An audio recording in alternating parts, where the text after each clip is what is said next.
Hello, all, and welcome to this really exciting Civilizations in Review. I'm here with phenomenal content writer Leah and our co-moderator extraordinaire Nico to talk all about the Rustamid Empire.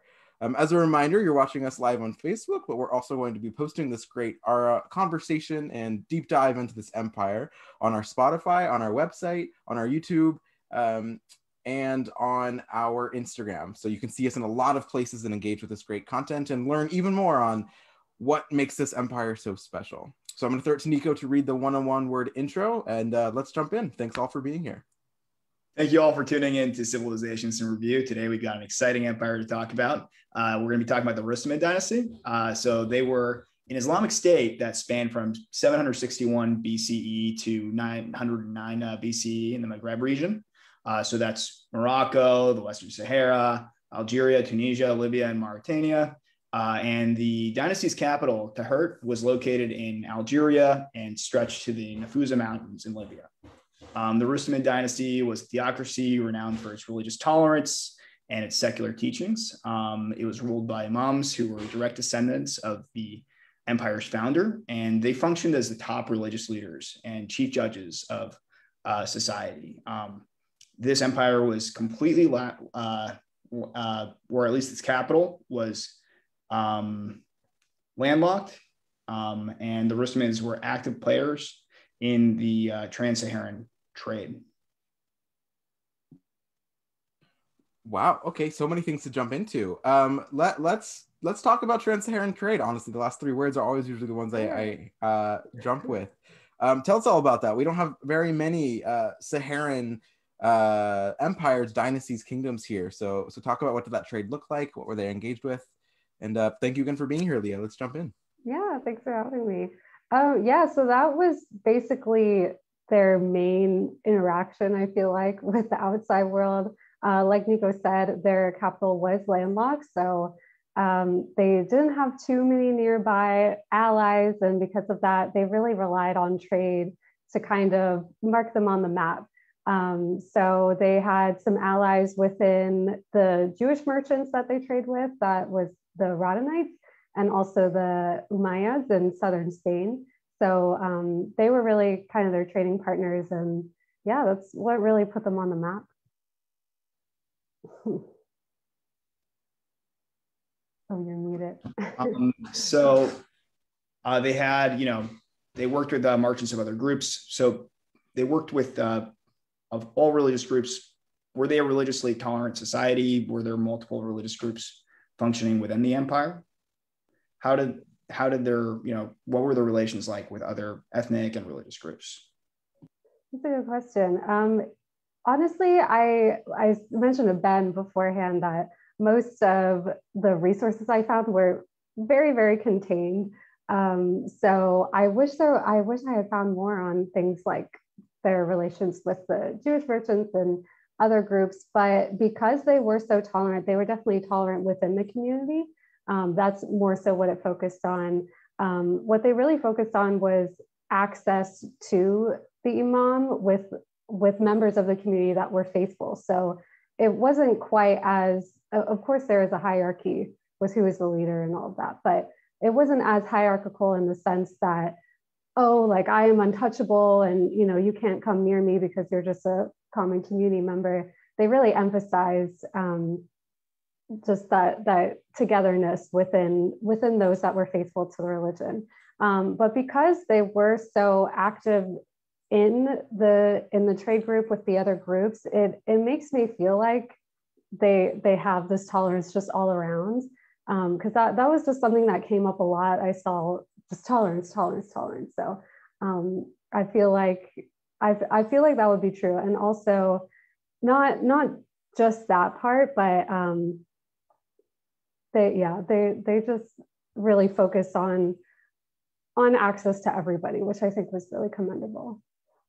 That's a pretty common theme amongst all of the empires we've talked about and the ones that also have been written, is that trade is how they survived, and being tolerant and engaging with whoever the other person may be doesn't matter, but if the trading part does. And so that makes a lot of sense, even though I know there's not a lot of resources out there on this smaller North African empire. That makes a lot of sense. That's very similar to all the rest of the Middle East, North African religious or non-religious empires, that they had a type of tolerance and a lot of trade connections, because that's how they engaged.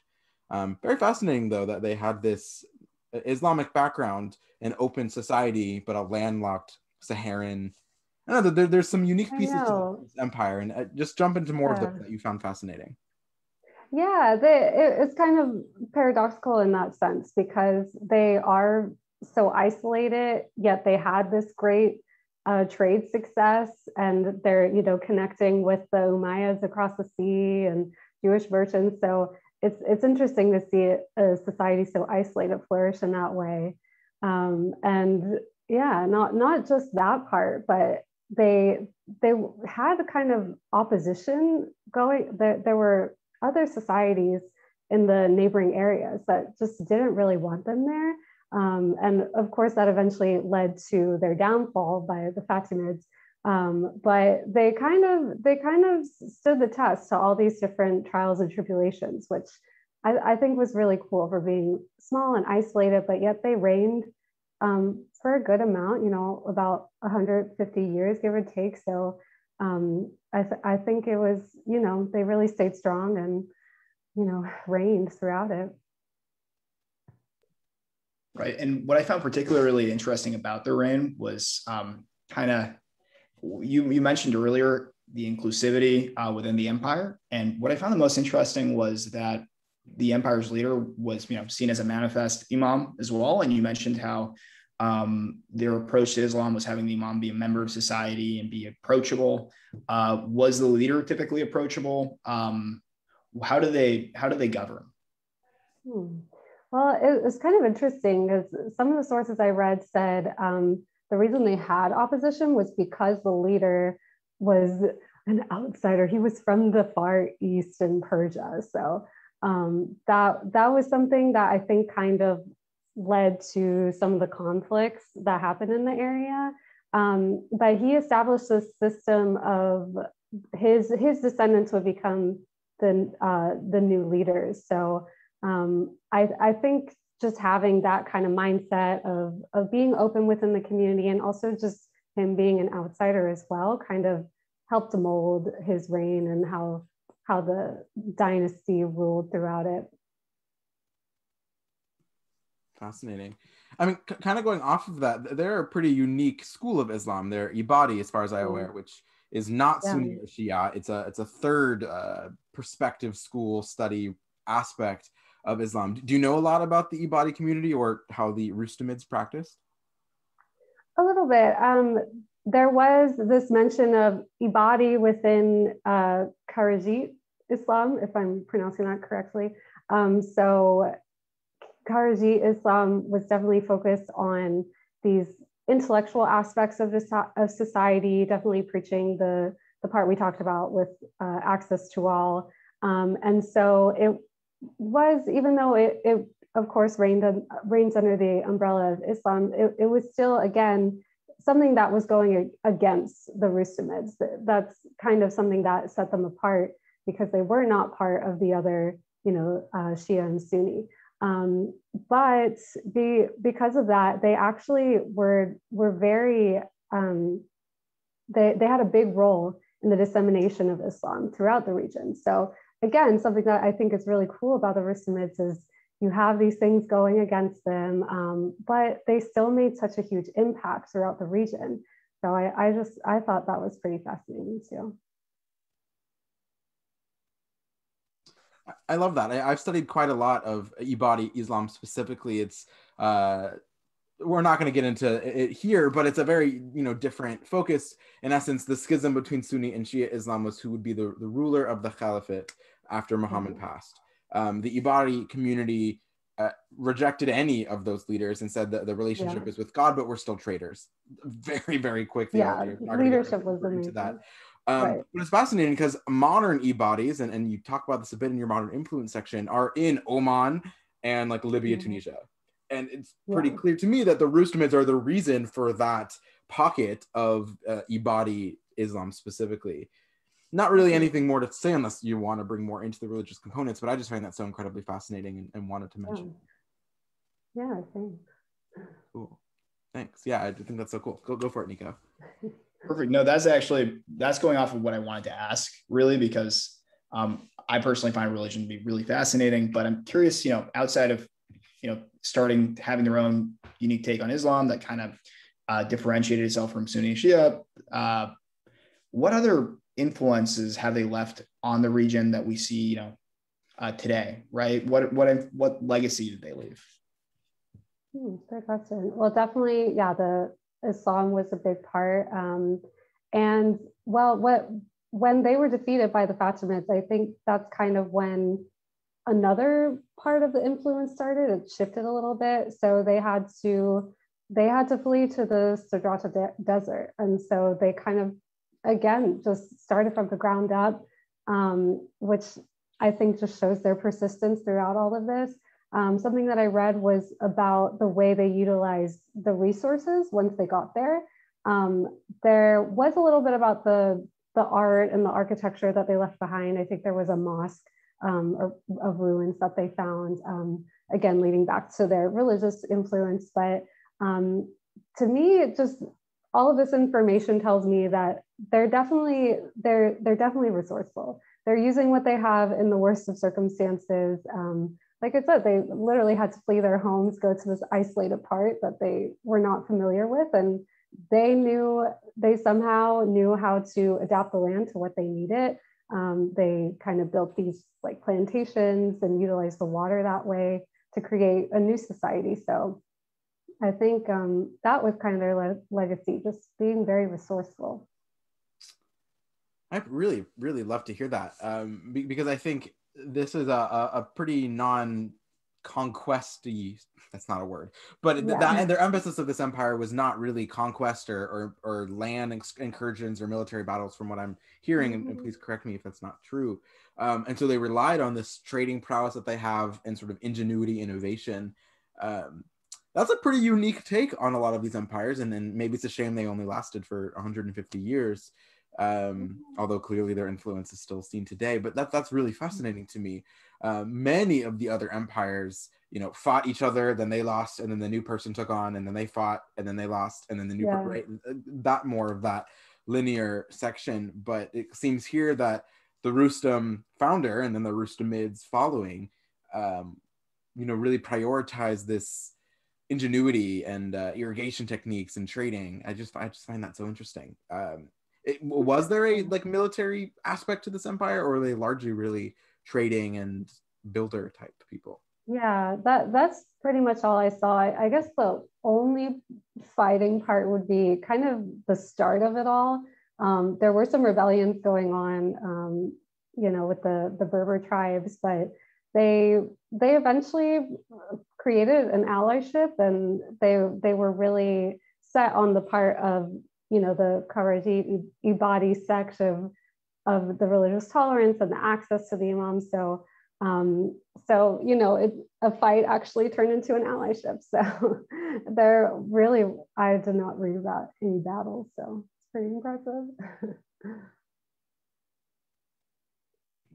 Can you talk to me a little bit more about what the capital looked like and what it was like, within it? Were there a lot of flourishing cities within this empire, or was it mostly based around the capital? And yeah, I think most of what I read was just so set on the fact that it was isolated. So I think the flourishing aspects of it all, centered around the trade and kind of what happened outside. Of course, because it was so religiously tolerant, I think that it was a good place.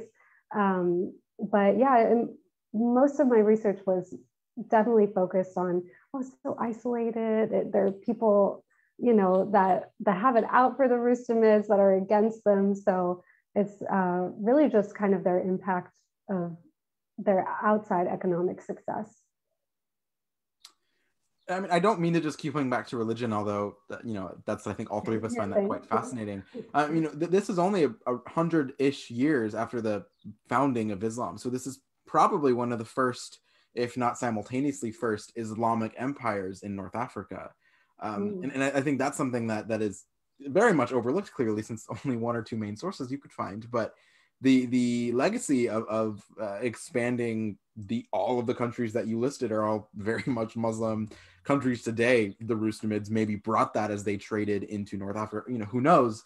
All of the stories that we aren't able to uncover in modern times. But I find that, again, that's just so fascinating, is the time period that this empire existed, very much the beginning of the spread of Islam, and maybe it was a breakaway of one of the first two major empires.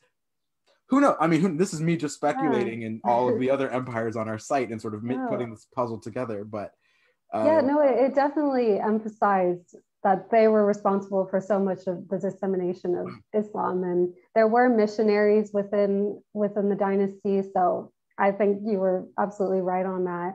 And actually the Rodanites, the group that they trade with, they created such a big network. It went, I read, all the way through China. So, they're definitely getting their word out there. So, and again, from this small little landlocked city, which I think is so cool.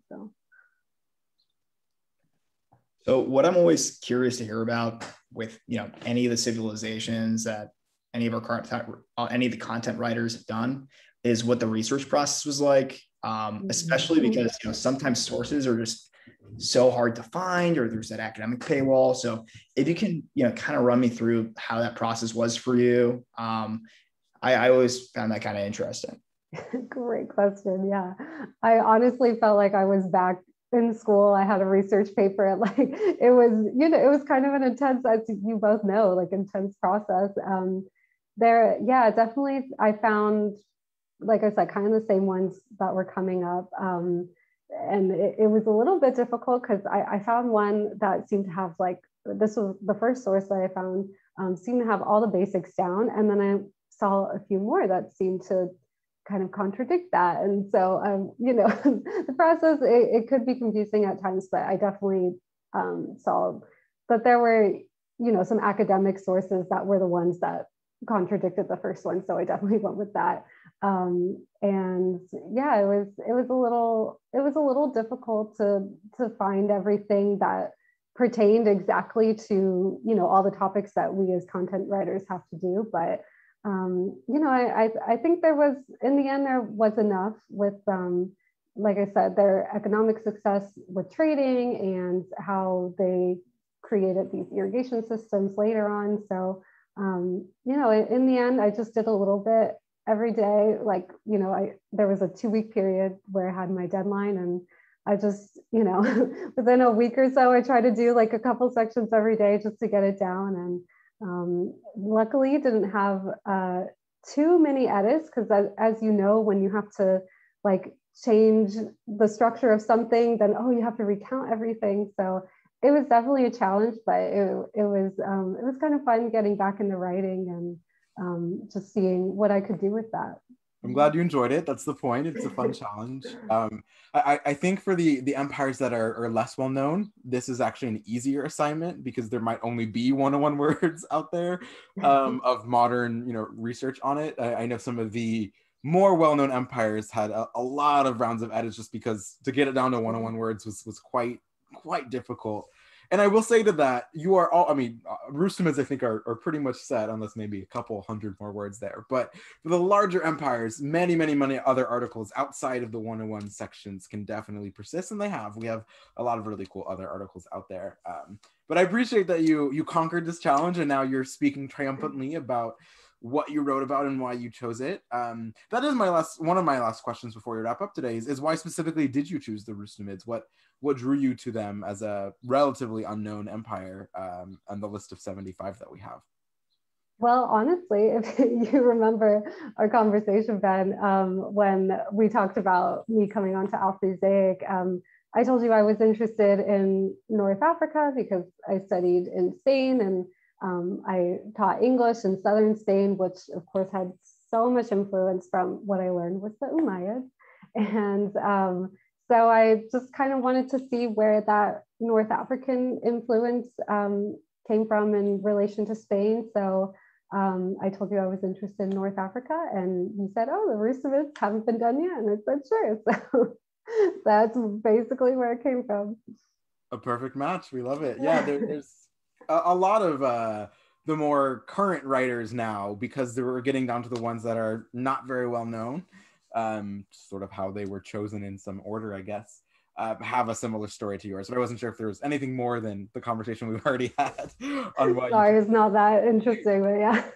It's very interesting. That was it. It's such a fascinating empire. Again, a lot of these empires have a trading component, a military war conquest component, and a religious component. And I think the fact that there really isn't at all a military component to this empire is incredibly unique. Yeah, kind of rare. Yeah, I really find that fascinating. Any other questions you have, Nico, about this really cool empire?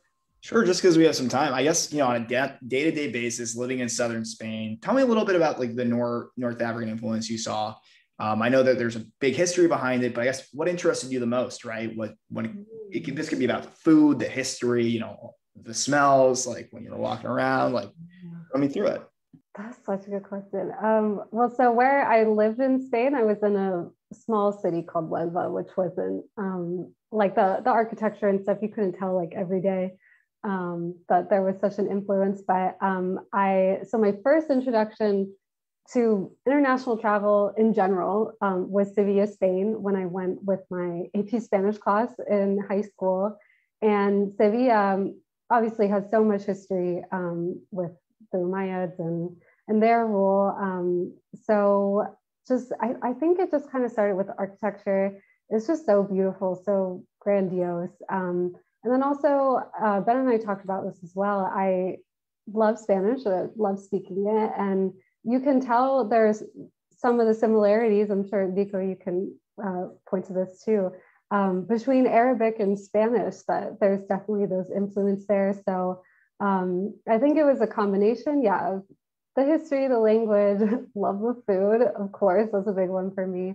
And something that I think is just so unique and interesting about southern Spain is when the Moors were living there, you had kind of these three communities living actually in harmony. You had the Moors, you had the Jews, and you had the Catholics in Spain, and it was actually pretty peaceful for some time. And me being an American Jew in Spain was just really fascinating to see.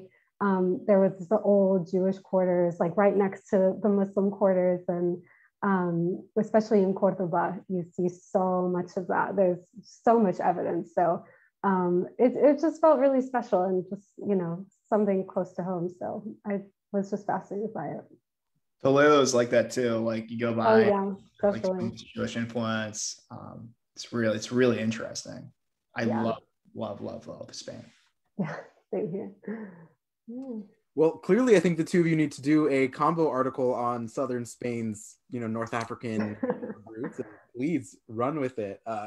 There's one of the many things I love specifically about the Civilizations 101 is these sort of cross-cultural connections, is that your time in Spain, even though the Rustumids weren't directly in Spain, their trade networks very much were so, and things that are remaining in Spain when you have gotten there, spawned from the Rustumids, promulgation of Islam potentially.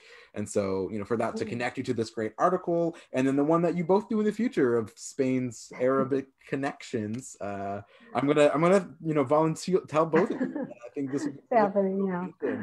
There's a lot of places, obviously the Mediterranean, given the trade routes and proximity, but one of my favorite articles on our website is about Mexican food and its Moorish, Arab, Lebanese ancestry. Please check that out. Shout out to our great writer Deja for writing that. So there's a lot of interconnections in food, architecture, language, and others. And so I love that you picked up on that when you were living there. And I can't wait to read your combo article, Leah and Nico, about it all. It's happening, Nico. It's gonna happen. There we go. Good. I love it. Here's what we'll do. We're going to pick a specific dish and we'll tie that in. I'm down. Okay, we can do that. Whatever. I'm talking about food. I make a great paella, so Okay. I'll buy y'all too. Wow, it's a date. Well, before we get too far on this paella rabbit hole, any final things on the Rustamid dynasty that you want to share with us, Leah? I think, we covered just how unique they were and how they kind of expanded in their tower of isolation as much as they could. And like you said, there were kind of these connections to myself as I was reading. Like had no idea about anything to do with the Ristamids before researching about them, and finding out that they had relationships with Jewish traders, and also the Moors in southern Spain when they were trading. It was just like bringing together so many elements that I liked. So yeah, it was definitely it was fascinating, and I'm glad I got to learn something new. Incredible. Well, thank you so much for sharing. For all, read the rest of her great article. There's some really cool pieces that she didn't speak about, so even more to learn about the Rustamids. Definitely get excited for this upcoming Spanish food, Arabic language, architecture combo thing from the two of these great content writers. And for the rest of you, thank you so much for tuning in and listening. For the rest of our phenomenal civilizations, please go to our website. That's alfusaic.net, alfusaic.net/civilizations101. Thank you so much. Have a great rest of your evening, and go Rustamid Empire. Bye, everyone. Thank you.